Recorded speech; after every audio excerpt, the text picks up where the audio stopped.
Ключи от новых квартир получили 4 детей-сирот Ленского района. Раньше местные власти покупали жилье на вторичном рынке, но год назад было решено именно построить здание.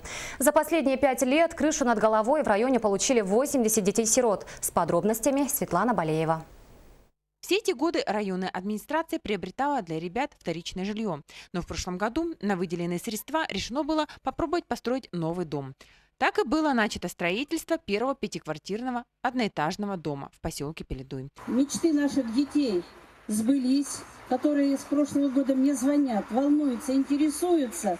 Конечно, и мы очень ждали строительства этого дома. Наконец-то мы его построили. И наконец-то сегодня этот дом распахнет свои двери. Номер своей квартиры каждый из новоселов смог выбрать сам, поучаствовав в розыгрыше, который провели ведущие. Квартира мне понравилась.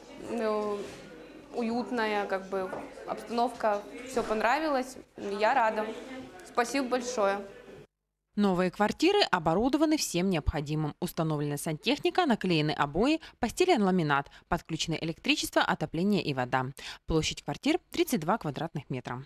Как только оттает снег, по периметру дома будет установлен забор и палисадник. Также планируется забетонировать автомобильную стоянку. Однако считать своими полученные в рамках программы квадратные метры новоселы смогут не сразу, а только спустя 5 лет при соблюдении всех установленных законом пунктов.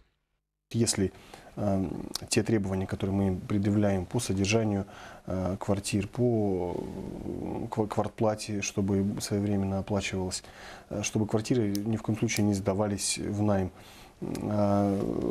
эти требования, если выполняются, по истечению 5-летнего срока мы позволяем им уже заключать договоры социального найма и приватизировать квартиры. Всего в 2016 году на территории Ленского района жильем должны быть обеспечены 16 человек из числа детей-сирот. Администрация района уже выделена для этих целей 23 миллиона рублей.